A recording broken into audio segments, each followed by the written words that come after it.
Wealthy CEO's son arranges business marriage with homeless girl, shocked to discover her secret, falls deeply in love. I want to take a moment to share something from my heart. Lately, I've been reflecting on the stories we share, the love, the lessons, and the emotions that bring us together. But sometimes I wonder, are my stories truly touching your hearts the way I hope they do? When I see fewer comments, I find myself questioning, am I doing enough to bring you warmth, inspiration, and the kind of storytelling that stays with you long after the video ends? Every story I create comes from a place of deep passion, and your feedback is what fuels me to keep going. If my stories resonate with you and you want more, let me know by typing yes in the comments. And if there's anything you'd love to see me improve, I genuinely welcome your thoughts. This journey wouldn't be the same without you. Your support, your love, and your presence here mean the world to me. Now let's dive into today's story. Julian Whitmore stood by the floor-to-ceiling windows of his father's penthouse, watching the city lights shimmer below. Morning sun streaked across the sleek furnishings, casting reflections off chrome and glass. His tailored suit felt like armor, protection against the expectations that came with being heir to Whitmore Industries. Every morning followed the same ritual: coffee brewed to perfection, financial reports reviewed, meetings scheduled. Julian had mastered the performance of success, yet beneath his composed exterior lived a question he dared not voice. Was this truly living, or merely existing within the boundaries his father had established? Across town, Lila Hart awakened in her makeshift shelter, a small corner protected from the elements by salvaged materials and determination. Her few possessions were organized with careful precision: a worn sketchbook, pencils wrapped in cloth, and a small box containing memories from before. Her eyes, an unusual blend of green and hazel, surveyed her surroundings with quiet dignity. "Another day," she whispered, running fingers through her dark hair. Despite her circumstances, Lila maintained routines that preserved her sense of self. She washed her face with water collected from a public fountain, arranged her clothes to appear presentable, and tucked her sketchbook safely into her bag before venturing into a world that had long ago decided her worth. Neither knew their paths would converge by nightfall. The summons arrived via text message: "My office, 3 p.m. Non-negotiable." Richard Whitmore never wasted words, especially with his son. Julian straightened his tie before entering the executive suite that occupied the entire top floor of Whitmore Tower, a monument to his father's business acumen and ruthless efficiency. "Julian," Richard began, not looking up from his tablet, "our quarterly reports show concerning trends in consumer perception." He finally raised his eyes, calculating, assessing. "The public views Whitmore Industries as disconnected from real people. Our philanthropic initiatives aren't resonating." Julian nodded, familiar with this conversation. "I've been working with marketing on a new—" "That won't be sufficient," Richard interrupted, standing to gaze out at his empire of steel and glass. "We need something more personal. Something that demonstrates genuine commitment to bridging social divides." The silence stretched uncomfortably before Richard continued, "The board and I have determined the most effective strategy." He turned, his expression unreadable. "You will marry." Julian blinked, certain he'd misheard. "Excuse me?" "An arranged marriage," Richard clarified, sliding a folder across his desk. "The Whitmore heir weds a young woman from disadvantaged circumstances. The ultimate demonstration of our commitment to social equality." Julian's laugh died in his throat when he realized his father wasn't joking. "That's archaic. I won't." "The paperwork is already prepared," Richard cut in. "The Foundation for Urban Renewal has selected a suitable candidate. She's been briefed on expectations." Julian opened the folder. Inside was a photograph of a young woman with striking eyes and an expression that combined defiance and vulnerability. "This is absurd. You can't possibly." "The announcement goes public Thursday. The ceremony will take place next month." Richard returned to his desk chair, conversation clearly concluded. Your personal assistant has the details. I suggest you prepare yourself accordingly. Julian left the office clutching the folder, fury building with each step. In the privacy of his car, he studied the photo more carefully. Something about the woman's eyes challenged him. A fierce dignity despite circumstances he couldn't begin to imagine. Her name, according to the file, was Lila Hart, 26 years old, currently experiencing homelessness.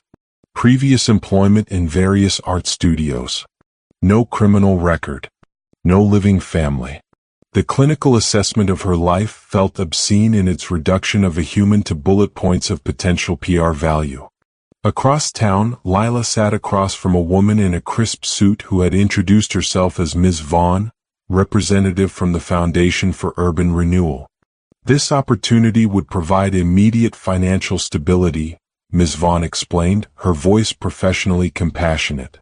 Housing, healthcare, education, whatever you need to rebuild your life. Lila's fingers tightened around her cup of coffee, the first hot drink she'd had in days.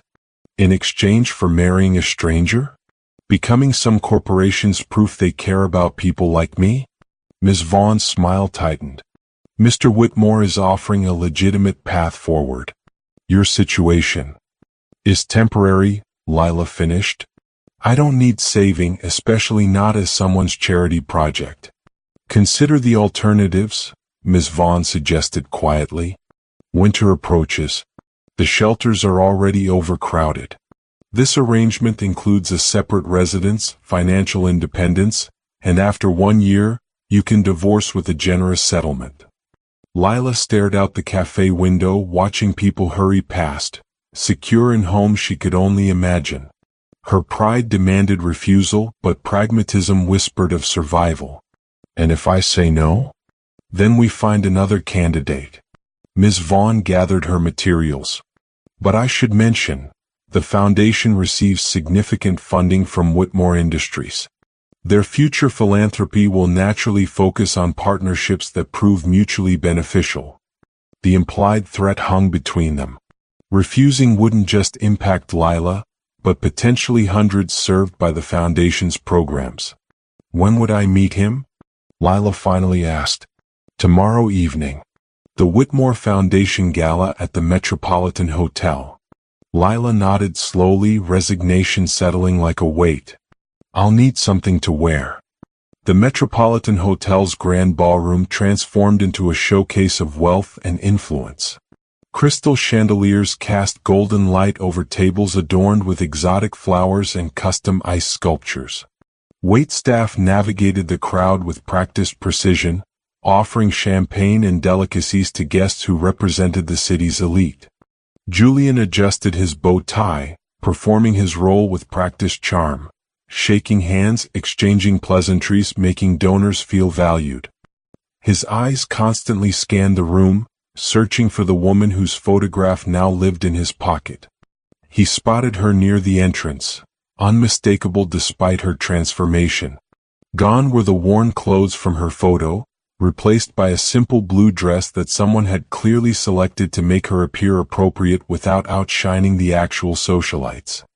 Her hair was styled elegantly, but her posture revealed discomfort, shoulders slightly hunched as if bracing for impact. Julian excused himself from a conversation about golf handicaps and approached her. Up close, the contrast between Lila and her surroundings became even more apparent. She stood like someone prepared for battle rather than celebration. Ms. Hart, he greeted formally, extending his hand. Julian Whitmore. Her eyes assessed him with startling directness. Your father's publicity project, she replied, shaking his hand briefly. Nice to meet the man I'm supposed to marry for corporate image rehabilitation. Julian winced at her bluntness. Perhaps we could speak somewhere more private?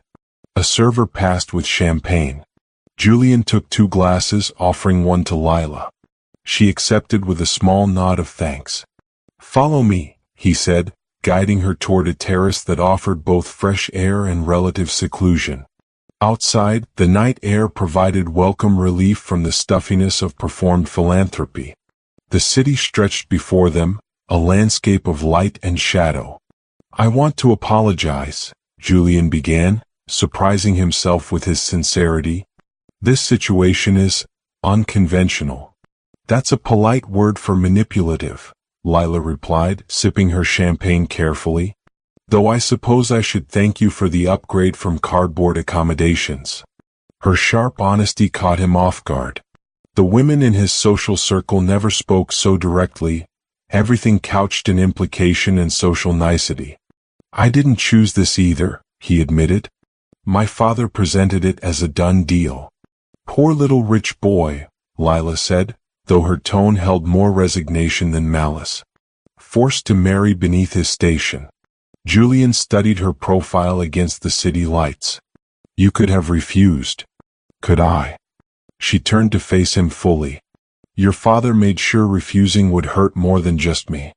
Very efficient business tactic. The conversation lapsed into silence as both contemplated the arrangement that would bind their lives together. "What happens now?" Lila finally asked. "According to my father's timeline, we make public appearances together over the next few weeks. Create a narrative about our unlikely romance. Then a tasteful ceremony followed by charitable work as a couple." "And in private?" "That's entirely negotiable," Julian assured her. "This arrangement doesn't have to be anything beyond a business partnership." Lila nodded slowly, finishing her champagne. "I should be clear about something, Mr. Whitmore. I may need your family's resources, but I won't be anyone's possession or project. Whatever agreement we make has to include my independence." For the first time that evening, Julian felt something beyond resentment, a flicker of respect for this woman who maintained dignity despite circumstances that would break many. "I think we can establish acceptable terms," he replied, offering his arm as they prepared to return to the gala. "And please call me Julian." She hesitated before taking his arm. "Julian," she repeated, the name unfamiliar on her tongue. "I suppose we should practice looking like we don't completely resent this situation." As they re-entered the ballroom, camera flashes captured their first public moment, the beginning of a story already being written by others. Neither smiled genuinely, but both performed their roles perfectly, the eligible heir and his unexpected choice. A romance manufactured in boardrooms, soon to be consumed by a public hungry for redemption stories. Yet beneath the performance, both harbored the same question. How would this arrangement transform their carefully separated worlds? The headlines appeared exactly as Richard Whitmore had orchestrated. "Whitmore heir finds love across social divide," and "Billionaire's son and homeless artist. A modern fairy tale." Photographs from the gala splashed across social media. Julian's hand at Lila's elbow, her face caught in profile against the glittering backdrop of wealth. Public reaction split predictably along class lines. Society columnists speculated about Julian's charitable heart, while business analysts praised the strategic brilliance of humanizing the Whitmore brand. In comment sections, debates raged about whether the relationship was genuine or merely a calculated PR move. Neither Julian nor Lila read the coverage. They were too busy navigating the uncomfortable reality of their arrangement. 3 days after the gala, they met at a neutral location, a private room at an upscale restaurant where Julian had arranged for lunch. "I've drafted some terms," Julian said without preamble, sliding a document across the table. "If you find anything objectionable, we can discuss alternatives." Lila scanned the pages with careful attention. "Separate residences until the wedding? I thought you'd prefer your own space," Julian replied, watching her reaction. "The foundation has arranged an apartment downtown. Everything is covered, utilities, furnishings, transportation. And the approved public appearances? Carefully scheduled events to build our narrative. Charity functions, gallery openings, dinner at respected establishments. All designed to seem natural while maximizing positive coverage." Lila set the papers down, studying Julian's expression. "This is remarkably thorough. You've thought of everything, haven't you?" I'm addressing this as I would any business arrangement, he answered evenly. Clear parameters benefit both parties. Except most business arrangements don't require pretending to fall in love. Lila's fingers traced the edge of her water glass. How exactly does that work on schedule? Julian shifted uncomfortably. The public doesn't need genuine emotion, just the appearance of it. We attend functions together, are photographed looking interested in each other, and gradually display increasing affection. By the wedding, our story will be established. And after the wedding? What then? We maintain appearances for 1 year. Joint charitable initiatives, occasional public outings. After that, we can quietly separate with a story about growing apart naturally. Lila nodded slowly.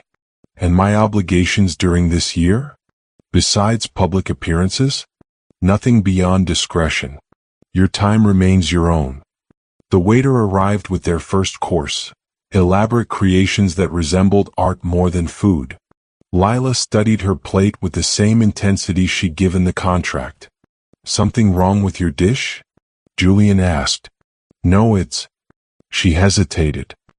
I've never eaten anything that looked like this. Where I come from, food is fuel, not decoration.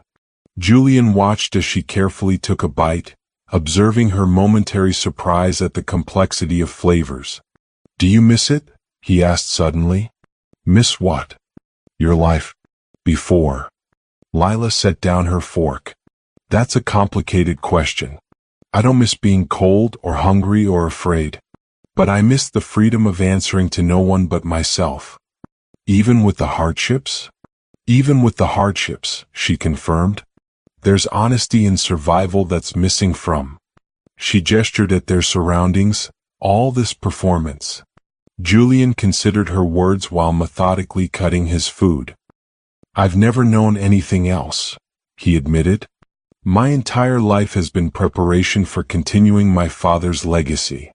And if you could choose differently? The question lingered between them, unexpected in its directness. Julian found himself considering it seriously rather than deflecting as he typically would. I don't know, he finally answered. That possibility was never presented as an option. Something shifted in Lila's expression, a subtle softening. Then perhaps we're not so different after all. The remainder of lunch passed with tentative conversation about neutral topics. The unseasonably warm weather, the restaurant's renowned chef, the upcoming exhibition at the Modern Art Museum. Yet beneath the pleasantries, both sensed the outline of a genuine connection. Two people trapped by circumstances beyond their control, searching for authenticity in a world of expectations. Over the following weeks, their public appearances continued according to schedule. They were photographed walking through a sculpture garden, Julian leaning close as Lila pointed to a metal installation. They attended a symphony fundraiser where Julian's hand rested lightly at the small of her back while they chatted with board members. At a restaurant opening, cameras captured them laughing over dessert, their heads inclined toward each other in apparent intimacy. Each encounter was meticulously planned, their movements choreographed to create the illusion of growing affection. Yet between these performances, genuine moments began to emerge. During a car ride between events, Lila noticed Julian's tense expression as he checked emails. Bad news? She asked. Quarterly projections, he replied absently. The Shanghai expansion is underperforming. And that's your responsibility? Julian glanced up, surprised by her interest. Everything is ultimately my responsibility. Or will be once my father retires. That sounds exhausting, Lila observed. Carrying the weight of an empire you didn't build. It's expected, Julian said automatically, then paused, considering. But yes, sometimes it is exhausting.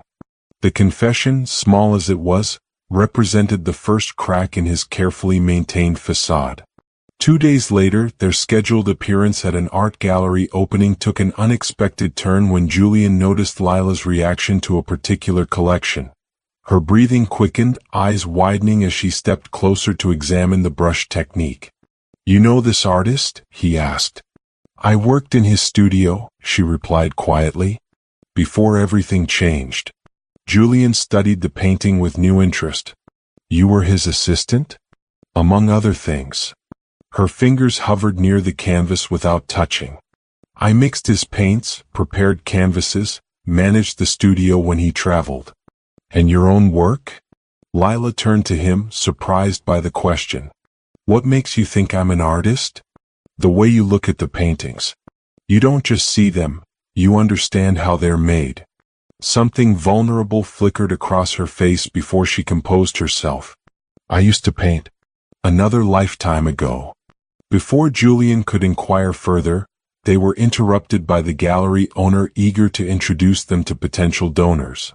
The moment passed, but Julian found himself watching Lila with growing curiosity as she navigated the event with unexpected grace. Her knowledge of technique impressive as she discussed various works with attendees. Later that week, Julian deviated from their scheduled routine with an unexpected proposition. I need to see where you lived, he said during their weekly planning meeting. Lila's expression closed immediately. That's not part of our arrangement. I know, Julian acknowledged, but I can't understand your perspective without seeing it myself. Why would you want to? Because. He hesitated, searching for words. Because this charade requires understanding what we're both giving up and gaining. Lila studied him for long moments before nodding once. Tomorrow morning. Wear something inconspicuous. No security detail. Julian agreed, though his personal assistant protested vehemently at the plan. They met at dawn near a downtown transit station. Julian barely recognizable in jeans and a worn jacket, a baseball cap pulled low over his eyes. Lila wore her own clothes for once, not the designer outfits provided for appearances. Simple, practical garments chosen for durability rather than style. Stay close, she instructed as they boarded a bus heading east. And don't make eye contact with anyone for too long. Julian followed her lead, acutely aware of how conspicuous he felt despite his casual attire. They traveled for nearly an hour, transferring twice before reaching a neighborhood he'd never visited. An area marked by abandoned buildings, scattered convenience stores with barred windows, and a pervasive sense of neglect. Lila moved with the confidence of familiarity, navigating cracked sidewalks and narrow alleys until they reached a small encampment tucked beneath a highway overpass. About a dozen makeshift shelters clustered together, tents, tarps, and cardboard structures arranged in a loose community. This was home, Lila said simply, gesturing to a small space between concrete pillars. My spot. Julian stared at the narrow area where scattered belongings indicated current occupation. You lived here? In winter. When I couldn't get into shelters, yes. She pointed to different areas. That was my kitchen, the portable stove Thomas found in a dumpster. Bathroom facilities at the gas station 3 blocks over, if the attendant was feeling generous. Laundry at the coin wash on Thursdays when Miguel would watch our things to prevent theft. Julian listened, struggling to reconcile his concept of home with the reality before him. How did you end up here? He asked quietly. Lila's expression grew distant. Gradually, then suddenly. Lost my job at the studio, couldn't make rent, stayed with friends until I'd exhausted welcome. Sold everything valuable, then found myself here. She shrugged. It happens faster than people realize. A man approached them cautiously, older, weathered, with kind eyes that brightened upon recognizing Lila. Morning visits now? He called. And with company? Marcus. Lila smiled, genuine warmth in her expression. This is a friend. We were just passing through. Marcus studied Julian with shrewd assessment. Fancy friend, he observed. But welcome anyway. Coming for dinner Sunday? Elena's making her stew. I can't this week, Lila answered. But I'll bring supplies by tomorrow. After Marcus moved on, Julian asked, You still come here? These people are my community, Lila replied. They watched out for me when no one else would. Your father's arrangement doesn't change that. As they continued walking, Julian observed interactions between residents. The sharing of resources, checks on each other's welfare, small kindnesses exchanged without expectation of return. A complex society existing in parallel to the world he knew, with its own rules and systems of support. "The foundation provides outreach here?" he asked. "Occasionally. Blankets in winter, some medical services." Lila guided him through a small park where more people had established temporary homes. But needs always exceed resources. By late morning, they'd covered several miles on foot, Lila pointing out significant landmarks of street life, which public bathrooms were accessible, where free meals were distributed, places to avoid after dark. At a small community center they paused to rest. Through the windows, Julian observed an art class in progress. Participants of various ages working intently on projects with donated supplies. "I volunteered here before," Lila said, following his gaze. "Teaching basic techniques." "You could again," Julian suggested. The foundation would sponsor it. Lila considered this, watching the class with visible longing. "Perhaps," she conceded. "But not as Julian Whitmore's fiancée bringing charity. Just as me." On their return journey, Julian remained unusually quiet, processing everything he'd witnessed. The city passing outside the bus window looked different now, each neighborhood revealing inequities he'd previously ignored. "Thank you," he said finally as they approached their separation point. "For showing me." Lila studied his expression. "Did it change anything?" "I don't know yet," he answered honestly. "But it changed something." That evening, alone in his penthouse, Julian found himself researching homelessness statistics, foundation effectiveness, and policy initiatives. Information he'd previously delegated to staff now commanded his personal attention. When his father called to discuss the upcoming announcement of the engagement, Julian barely registered the conversation, his mind still filled with images of the community beneath the overpass. At her new apartment, Lila stood before a canvas for the first time in years. The foundation had provided art supplies without her requesting them, Julian's doing, she suspected. Her hand hovered uncertainly over the surface, brush loaded with paint yet hesitant to make the first mark. The colors she mixed reflected neither her past existence nor her current arrangement, but something between, the liminal space of transformation. When the brush finally touched canvas, the stroke was both familiar and foreign, like returning to a homeland changed by time and perspective. In separate spaces, both Julian and Lila found themselves at the threshold of change, their carefully constructed identities beginning to shift in ways neither had anticipated when their arrangement began. The engagement announcement appeared in major newspapers exactly as Richard Whitmore had orchestrated, Whitmore Industries heir to wed former homeless artist. Accompanying photographs showed Julian and Lila at a charity function, her hand resting on his arm, both smiling with practiced ease. The article praised Julian's commitment to social causes and described Lila as a diamond discovered among society's forgotten. "Quite the fairy tale," Richard commented, sliding the newspaper across his desk during their weekly meeting. "The public response exceeds our projections. Consumer sentiment has improved 15%. Julian stared at the photograph, recognizing the careful performance captured by the camera. "I'm glad the company benefits from our personal lives." Richard raised an eyebrow at his son's tone. "This arrangement was never about personal satisfaction. It's about legacy and strategic positioning." "Of course," Julian replied, his expression carefully neutral. "Just business." But it had begun to feel like something else entirely. The previous evening, Julian had accompanied Lila to a small community art show, not a scheduled appearance but something she had requested.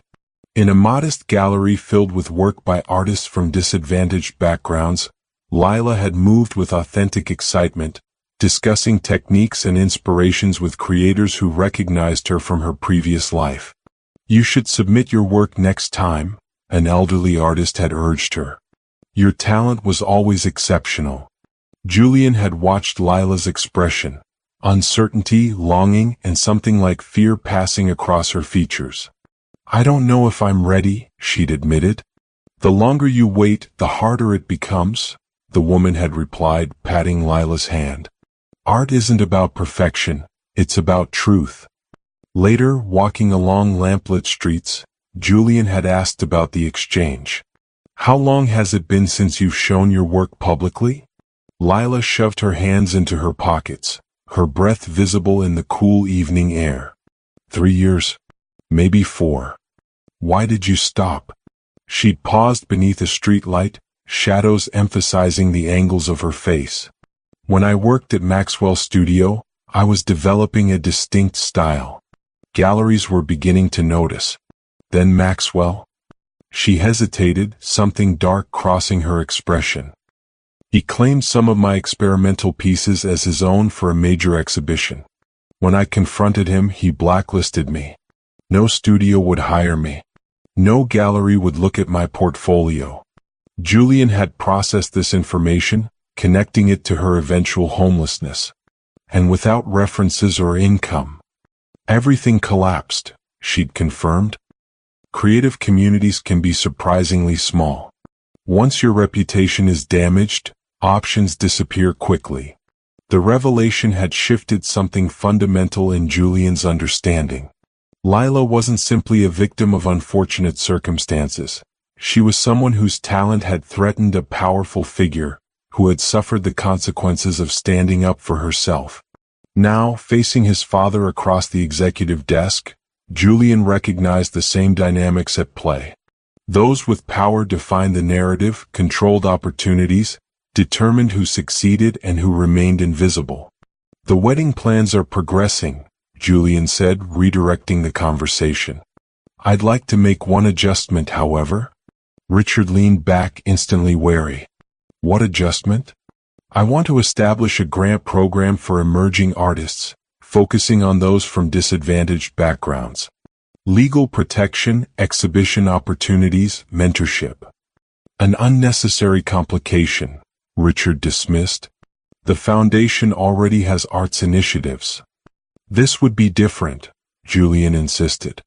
Supporting artists like Lila who face exploitation and barriers to recognition. Richard studied his son with narrowed eyes. You're developing genuine feelings for this woman. It wasn't a question, but Julian answered anyway. I'm developing genuine respect for her resilience and integrity. Remember our agreement, Richard warned. This arrangement has a specific purpose and timeline. Julian nodded, outwardly compliant. Of course. Just an idea to enhance our public image. But as he left the office, resolution solidified within him. Regardless of his father's approval, he would find ways to create meaningful change, not for publicity but because it was right. At her apartment, Lila stood before 3 finished canvases, her first completed works in years. Bold colors and dynamic compositions reflected her journey from desperation to tentative hope. The process had been painful, each brushstroke breaking through layers of fear and doubt. A knock at the door interrupted her contemplation. Julian stood in the hallway holding a large portfolio case. May I come in? He asked, uncharacteristically hesitant. Lila stepped aside, suddenly conscious of her paint-splattered appearance and the state of her apartment. Easels and art supplies claiming every available surface. Julian surveyed the space with evident interest. You've been busy. It helps me think, she replied, then gestured to the portfolio. What's that? Something I should have given you sooner. He placed the case on the kitchen counter, unzipping it to reveal a collection of newspaper clippings, gallery announcements, and photographs. I had my assistant research Maxwell's exhibition, the one where he took credit for your work. Lila froze, staring at the materials. Why would you do that? Because your story matters, Julian answered simply. And because fraud should be exposed, not rewarded. Her fingers trembled slightly as she examined the clippings. There, featured prominently in exhibition reviews, were techniques and concepts she had developed, her artistic vision claimed by another and praised as innovative. "What good does this do now?" she asked, voice tight. "It's ancient history." "Not entirely." Julian pulled out a final document, a press release for an upcoming retrospective of Maxwell's work at the prestigious Hanover Gallery, featuring the very series that contained her stolen concepts. "The exhibition opens next month," Julian continued, "and the Whitmore Foundation is a major sponsor." Lila looked up sharply. "Is this some kind of cruel joke?" "No," Julian assured her. "It's an opportunity to reclaim your narrative and your work." "How?" Lila demanded. "It would be my word against his. A homeless nobody versus an established artist." "Not anymore." Julian's expression was resolute. "You're now connected to one of the most influential families in the city. Your voice carries weight, if you choose to use it." Lila paced the small living room, processing the implications. "Your father would never allow anything that might create controversy." "Probably not," Julian acknowledged. "Which is why we won't ask his permission." Lila stopped, studying him with new awareness. "You're serious?" "I am." Julian moved to stand before her paintings, examining them with genuine appreciation. "Your talent is undeniable. Maxwell knew it. That's why he felt threatened enough to steal your ideas." He turned to face her directly. "You deserve recognition. Not as Julian Whitmore's fiancée, but as Lila Hart, artist." Something shifted between them in that moment, a connection based not on arrangement or obligation, but on mutual respect and shared purpose.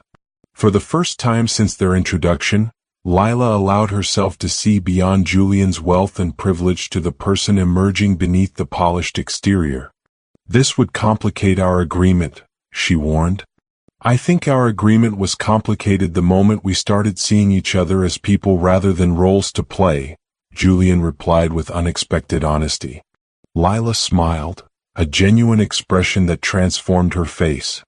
"When did that happen for you?" "Probably when you showed me your community under the overpass," he admitted. "When did it happen for you?" "When you asked about my art," she answered simply. "No one's done that in a very long time." The days that followed marked a transformation in their relationship. Their public appearances continued as scheduled, but private moments took on new significance as they planned their approach to the Maxwell exhibition. Julian connected Lila with art critics who remembered her early promise. Lila worked feverishly to document her process for the disputed techniques. Their strategy evolved organically, not a public accusation, but a strategic reintroduction of Lila's authentic work alongside evidence of her early development of the concepts Maxwell had claimed. The goal wasn't revenge, but restoration of her artistic identity and her rightful place in the creative community. As they worked together, barriers dissolved. Conversations extended beyond their immediate concerns to deeper exchanges about their hopes, fears, and the experiences that had shaped them. Julian spoke of growing up under his father's exacting standards, never quite measuring up despite his achievements. Lila shared stories of her childhood in foster care, finding solace in art when human connections proved unreliable. "I used to think wealth insulated people from suffering," Lila admitted during a late dinner at her apartment, takeout containers scattered between research materials. "But you just experience different kinds of pain, don't you?" Julian considered this. "Different, yes, but no less real. Emptiness feels the same regardless of your surroundings." "And fullness?" Lila asked. "What makes you feel truly alive?" Julian's answer surprised them both. "This," he said simply, "working towards something meaningful, making genuine connection. It's new for me." Their eyes met across the table, mutual recognition of a boundary crossed, from performance to authentic feeling. Neither acknowledged it directly, but their interactions shifted subtly afterward, touches lingering, glances holding longer than necessary. 2 weeks before the exhibition opening, their carefully constructed plan encountered its first major obstacle. Richard Whitmore summoned Julian to an emergency meeting, his expression thunderous as his son entered the office. "Explain this," he demanded, sliding a tablet across the desk. On screen was an email from the Hanover Gallery director, expressing concern about questions regarding provenance and attribution of certain works in the upcoming Maxwell retrospective, specifically mentioning Lila Hart as the source of the inquiry. "It appears your fiancé is making accusations against our featured artist," Richard stated coldly, "creating exactly the type of controversy we designed this arrangement to avoid." Julian maintained his composure. "It's not controversy to seek acknowledgement of artistic contribution. It's not your concern either way," Richard snapped. "This stops immediately. The exhibition proceeds as planned with no disruption." "And if Maxwell did steal her work?" Julian challenged. "Irrelevant," Richard dismissed. "Our investment in his retrospective predates your arrangement with Ms. Hart. Her personal grievances are secondary to company interests. Her personal grievances are legitimate claims to her intellectual property," Julian argued, heat rising in his voice. "The same principles Whitmore Industries defends vigorously when it suits our bottom line." Richard's expression hardened. "You've become emotionally involved. This was precisely what I warned against." "I've become interested in justice," Julian corrected. "Something our company claims to value in its mission statement."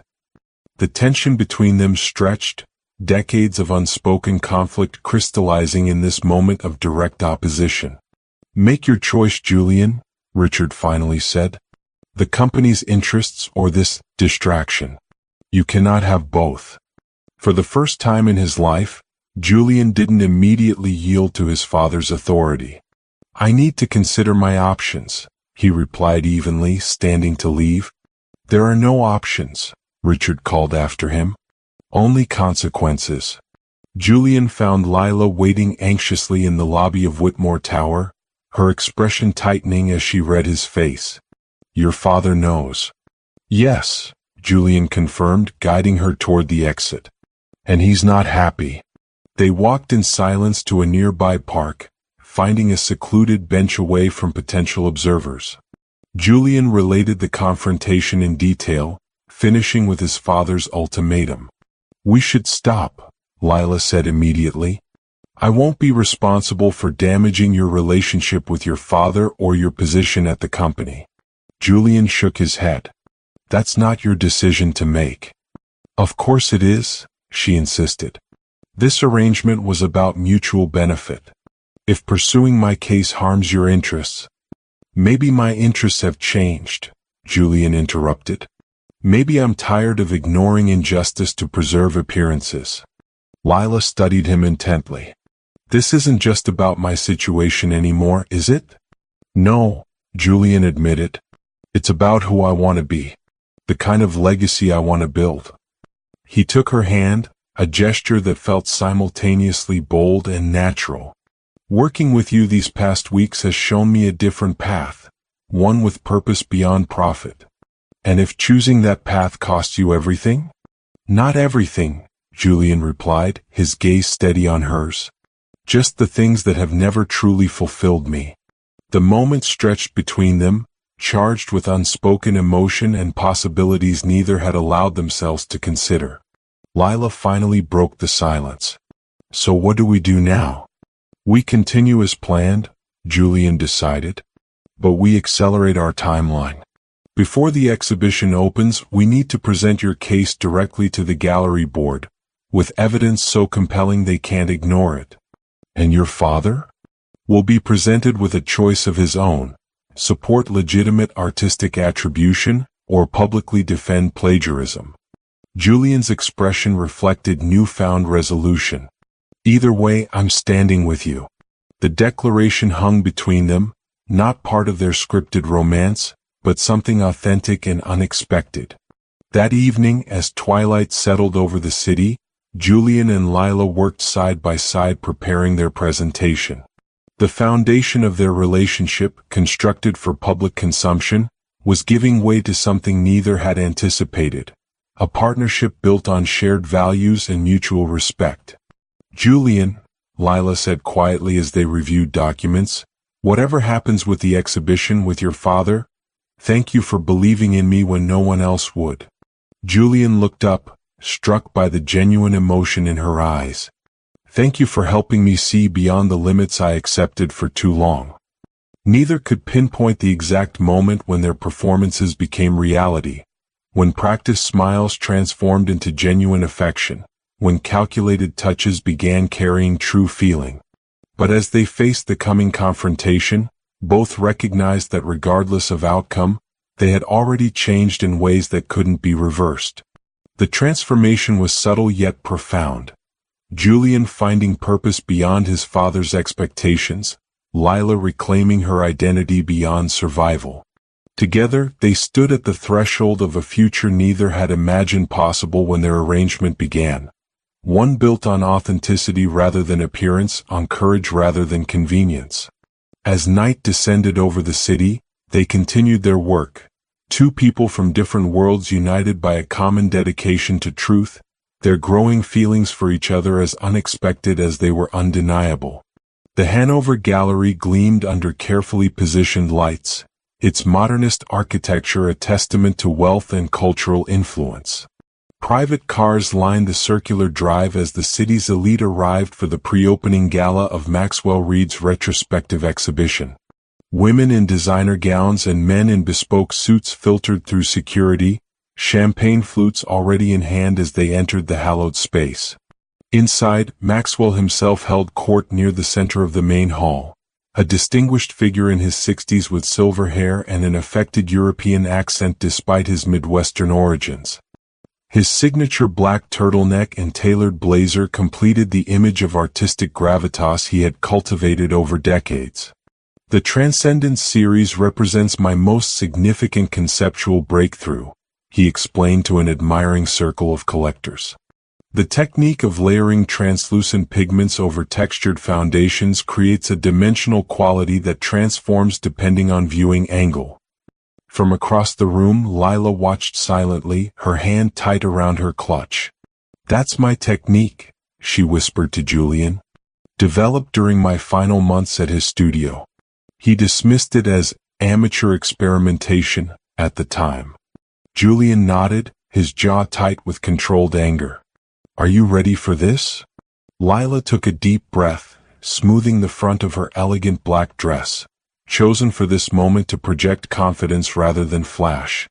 "As ready as I'll ever be." They had spent the past week marshaling their evidence. Dated sketches, material receipts, testimonials from other studio assistants, and most damning, early prototypes of the disputed works that Lila had photographed during development. The gallery director had reluctantly agreed to hear their case before the exhibition opened to the public, a concession won through Julian's persistent diplomacy rather than threats. "Remember, we're not asking them to cancel the exhibition," Julian reminded her. "Just to correctly attribute collaborative works and acknowledge your contribution to the techniques." "Maxwell will never agree," Lila murmured. "His entire reputation is built on being a solitary genius." "Then he shouldn't take credit for other people's innovations," Julian replied simply. The gallery director, Helena Chen, approached with professional composure. "Mr. Whitmore, Ms. Hart, we're ready for your meeting." They followed her to a private conference room where 4 board members waited alongside Maxwell's representative, a sharp-featured attorney with a perpetual frown. Maxwell himself had declined to attend, claiming the accusations were beneath response. Julian squeezed Lila's hand reassuringly before they separated to take their seats. "We'll begin with Ms. Hart's claims," Helena stated formally. "Please understand that these are serious allegations against an artist whose relationship with this gallery spans 20 years. "I understand completely," Lila replied, her voice steadier than she felt. "I wouldn't be here if I didn't have concrete evidence." For the next 40 minutes, Lila methodically presented her case, her voice occasionally trembling but never breaking as she outlined the chronology of her work with Maxwell and the subsequent appropriation of her techniques. Julian supported with contextual documentation, including art publication excerpts where Maxwell described his breakthrough process in terms nearly identical to notes from Lila's sketchbooks. The board members listened with increasing discomfort, exchanging glances as the evidence mounted. Maxwell's attorney interjected repeatedly with objections about standard studio practices and the natural evolution of artistic concepts. In major studios, assistants understand their contributions are absorbed into the master artist's vision, he insisted. That's the tradition of apprenticeship. Apprenticeship implies teaching and credit, Lila countered. Not theft and erasure. The tension in the room peaked when Julian presented the final piece of evidence. A recovered email from Maxwell to a gallery owner describing Lila as becoming problematic and suggesting she needed to be removed from the scene before she develops further. This demonstrates not only awareness of Ms. Hart's contributions but active suppression of her career, Julian concluded. A heavy silence followed until Helena spoke. We need to discuss this privately. Please wait outside. In the hallway, Lila exhaled shakily. That went as well as it could have. You were brilliant, Julian assured her. Clear, factual, compelling. And terrified, she admitted. Did you see Maxwell's attorney taking notes? He's probably already planning a defamation lawsuit. Let him try, Julian replied. Truth is an absolute defense against defamation. They waited nearly an hour, watching guests continue to arrive for the gala, before Helena emerged. The board has reached a decision, she informed them. We cannot cancel the exhibition at this point. However, we will require revised attributions for the Transcendence series, acknowledging Ms. Hart's contribution to the technique development. Additionally, we're offering Ms. Hart a featured exhibition of her own work in our Emerging Artists Gallery next season. Lila stared in disbelief. You're serious? Entirely, Helena confirmed. The evidence is compelling, Ms. Hart. While we need to handle this diplomatically, we cannot ignore legitimate attribution issues. Maxwell won't accept this, Lila warned. Mr. Reed has been informed of our decision, Helena replied carefully. He's displeased, but the board's position is firm. The integrity of our institution depends on proper artistic attribution. As if summoned by mention of his name, Maxwell appeared at the end of the hallway. His public charm evaporated as he advanced toward them with cold fury. You ungrateful, manipulative little fraud, he hissed at Lila. I gave you opportunities, training, access to my methods. Your methods. Lila interrupted, years of suppressed anger finally breaking through. The layering technique was mine. The textural foundation approach was mine. You dismissed them until you realized their potential, then claimed them after forcing me out. No one will believe you, Maxwell sneered. You're nothing, a homeless failure leveraging a convenient relationship with wealth. Julian stepped forward. Actually, Mr. Reed, the board already believes her. The evidence speaks for itself. Maxwell's gaze shifted to Julian, reassessing. Whitmore. Your father is a principal sponsor of this exhibition. He'll be extremely disappointed to learn of your interference. My father, Julian replied evenly, will need to decide whether he wants his company associated with proven plagiarism. The implied threat hung between them until Maxwell's attorney appeared, urging him back to the gala. With a final venomous glance at Lila, Maxwell allowed himself to be led away. Are you okay? Julian asked Lila once they were alone. She nodded slowly. Better than okay. For the first time in years I feel visible. Vindicated. Her eyes glistened with unshed tears. Thank you for helping me fight for this. Julian reached for her hand, his touch conveying more than words could express. This is just the beginning, Lila. Your voice deserves to be heard. Your talent deserves recognition. Something shifted between them, the last pretense of their arranged relationship dissolving as genuine emotion took its place. When Julian leaned forward to kiss her, it wasn't for cameras or public consumption, but from authentic feeling that had grown despite the artificial circumstances of their introduction.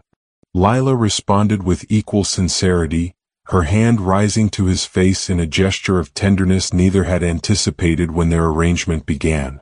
The moment was interrupted by Julian's phone. His father's name flashed on the screen. "He knows," Julian said grimly. "You should take it," Lila urged. "I'll be right here." Julian answered, listening silently as his father's anger flowed through the connection. "Yes, sir. I understand. We'll discuss this in person." He ended the call with a tight expression. "He wants to see both of us. Now." Richard Whitmore waited in his private office at Whitmore Tower, the city lights creating a dramatic backdrop to his imposing figure. When Julian and Lila entered, his displeasure was evident in every line of his posture. "You've directly undermined company interests," he began without preamble. "The Maxwell Reed exhibition was meant to elevate our cultural philanthropy profile. Instead, you've created a controversy that reflects poorly on our judgment." "With respect, sir," Julian replied, "supporting an artist who steals others' work reflects far more poorly on our judgment." Richard's gaze shifted to Lila. "Ms. Hart, I arranged this match to benefit my son's public image, not to provide you a platform for personal vendettas." Lila met his stare without flinching. "It wasn't a vendetta, Mr. Whitmore. It was a correction of factual attribution." "Regardless," Richard continued coldly, "this arrangement clearly isn't functioning as intended. The wedding will be postponed indefinitely while we reassess our strategy." Julian stepped forward. "No, father. The wedding won't be postponed."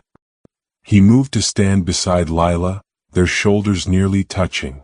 "But it will be transformed from a business arrangement into something authentic." Richard's expression darkened. "Explain yourself." "Lila and I have developed genuine feelings for each other," Julian stated simply. "If we marry, it will be because we choose to, not because of corporate strategy." Surprise flickered across Richard's face before his business mask reasserted itself. "Sentiment is a poor foundation for decisions of this magnitude." "I disagree," Julian countered. "In fact, I've been reconsidering many foundations lately." He straightened, his resolution evident. "Including my role at Whitmore Industries." Richard's composure finally cracked. "What are you saying?" "I'm saying I want a company that values integrity over appearance, that upholds justice even when inconvenient, that sees people as more than assets or liabilities." Julian's voice strengthened with each word. "If Whitmore Industries can't be that company, perhaps I need to build something that can." The tension between father and son stretched across decades of unspoken disappointments and expectations. "You would throw away your inheritance, your birthright, for this impulse?" Richard demanded. "Not an impulse," Julian corrected gently. "A clarity I've found through working with Lila. Seeing value beyond balance sheets. Understanding impact beyond quarterly reports." Lila watched the exchange with growing awareness of the sacrifice Julian was prepared to make, not just for her, but for his own integrity. "You don't have to choose between your father and me," she said quietly. Julian turned to her. "I'm not choosing between people.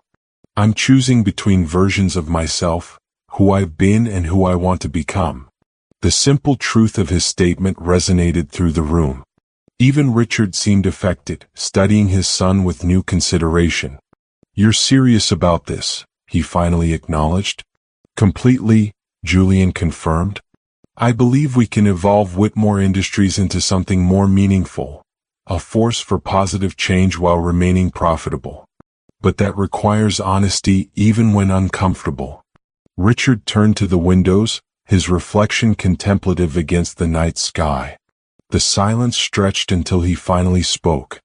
"Your grandfather built this company from nothing," he said, his voice softer than before. Not for wealth alone, but to create something lasting. Somewhere along the way, perhaps I forgot that purpose. He turned back to them, his expression subtly altered. I don't approve of your methods, Julian, but I recognize the conviction behind them. His gaze shifted to include Lila. And I acknowledge that perhaps my assessment of Ms. Hart was incomplete. The concession, minimal as it was, represented a significant shift. What happens now? Julian asked. That depends, Richard replied. Are you truly committed to Whitmore Industries' future?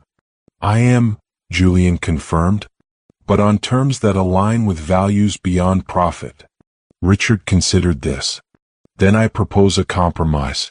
You'll take lead on developing our new social impact division, with full autonomy to implement ethical practices and community initiatives. Prove their viability, and we'll expand their scope throughout company operations. Julian glanced at Lila, who nodded encouragingly. That's a reasonable starting point, he agreed. As for your personal relationship, Richard continued, that's your affair. If you choose to continue with a wedding, the company will support it, but as a genuine event, not a publicity strategy. The meeting concluded with tentative reconciliation, not perfect understanding, but an opening towards something more authentic than their previous relationship had allowed. Later that evening, Julian and Lila stood on the balcony of his penthouse. The city spread before them like a constellation of earthbound stars. Your father surprised me, Lila admitted. I expected him to disown you on the spot. He surprised me too, Julian agreed. Perhaps there's hope for transformation at any age. Lila turned to face him fully. You were willing to give up everything, your company, your inheritance, your family, for principles. For me. Not a sacrifice, Julian corrected. A choice for something better. He took her hands in his. When we started this arrangement, I saw it as a business transaction. I never expected to find someone who would challenge my entire worldview, who would help me see beyond the limitations I accepted my entire life. And I never expected to find someone who would fight for my voice when I'd almost given up using it, Lila replied softly. Their kiss held promise rather than performance, the beginning of something neither had sought but both now treasured. As night embraced the city, they remained together on the balcony, discussing dreams and possibilities with the freedom of those who had faced their fears and found themselves stronger for it. The arranged marriage that began as corporate strategy had transformed into something far more valuable, a partnership founded on mutual respect, shared purpose, and genuine love that neither wealth nor hardship could diminish. Spring arrived with gentle persistence, transforming the city landscape with bursts of color and renewed energy. In a small gallery space across town from the imposing Whitmore Tower, Lila stood surrounded by her work, 20 canvases that chronicled her journey from despair to redemption, each brushstroke a testament to resilience and awakening. The critics are calling you the discovery of the year, Julian commented, joining her before a particularly powerful piece, a swirling composition of shadow and light that seemed to capture the moment of transformation itself. Lila smiled, still adjusting to positive attention after years of invisibility. Not exactly a discovery when I've been here all along. Recognition then, Julian corrected, his hand finding hers naturally. Long overdue. The exhibition, her first solo show in nearly 5 years, had opened to unexpected acclaim. Art critics praised her technical innovation and emotional honesty, collectors competed for her larger works, and several major galleries had already approached about future shows. Most satisfying was the respectful acknowledgement from peers who had once turned away at Maxwell's direction, now approaching her with collegial admiration. Maxwell himself had retreated to Europe following the attribution controversy, his reputation diminished though not destroyed. The Hanover Gallery had proceeded with his exhibition, but with revised catalogs acknowledging Lila's contribution to key techniques, a footnote in his career that nonetheless represented monumental vindication in hers. Have you decided about the Arts Council position? Julian asked as they moved through the gallery, greeting early visitors to the exhibition. I'm leaning toward yes, Lila replied. The chance to shape grand opportunities for artists facing barriers? It feels like closing a circle. Julian nodded with understanding. Using your experience to prevent others from facing the same obstacles. Exactly. Her expression softened with gratitude. None of this would have happened without you believing in me first. You had the courage and talent, Julian countered. I just helped clear some obstacles. A comfortable silence fell between them as they continued their circuit of the gallery. Their relationship had deepened in the months since the confrontation with Maxwell and Richard Whitmore, evolving from strategic arrangement to genuine partnership. They had maintained their public engagement, but the performance aspect had fallen away, replaced by authentic connection that surprised them both with its strength and ease. Across town at Whitmore Industries, equally significant transformations were underway. Julian had embraced his new role leading the company's social impact division with unexpected passion, implementing initiatives that connected corporate resources with community needs.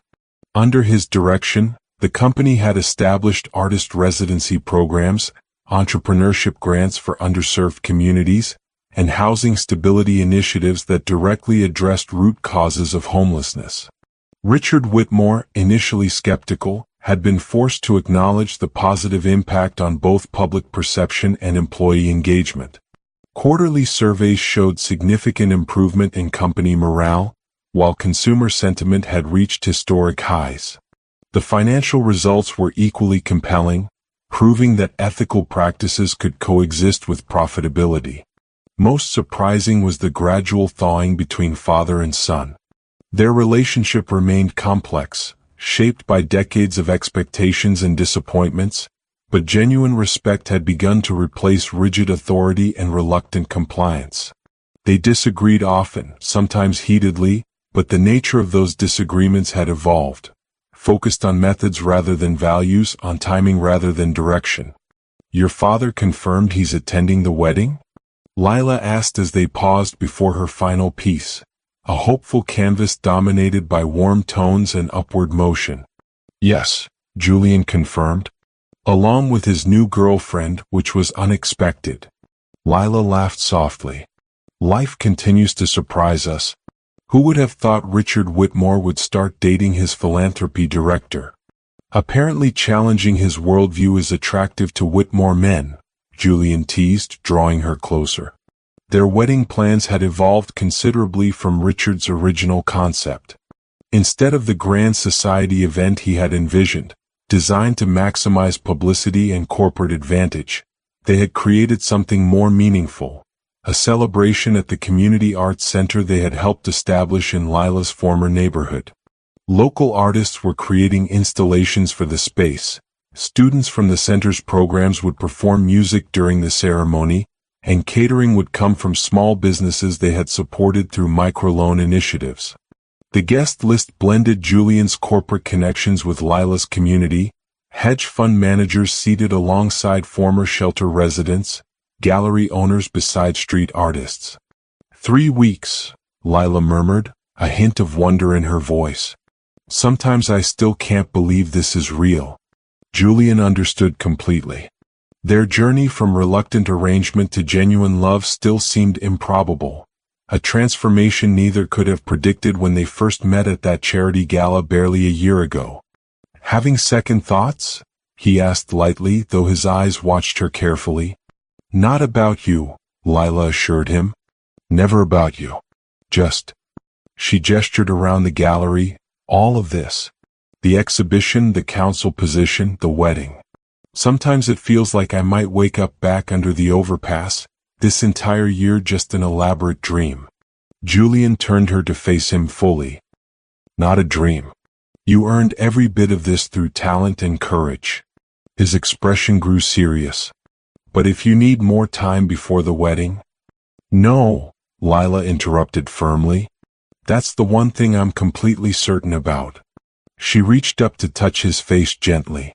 You showed me how to trust again, not just others but myself. That's worth more than all the exhibitions in the world. The moment was interrupted by the gallery owner announcing the arrival of a major collector. Lila squeezed Julian's hand before moving to greet the visitor, her confidence in these interactions growing with each successful encounter. Julian watched her with undisguised admiration.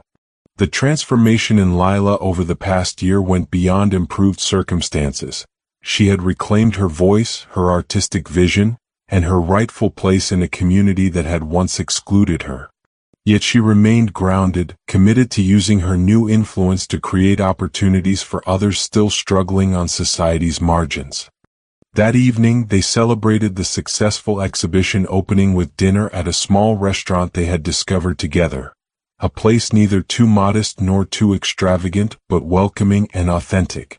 Their conversation flowed easily between exhibition reactions, wedding details, and Julian's latest initiative, a studio residence program that would provide housing and workspace for artists facing displacement.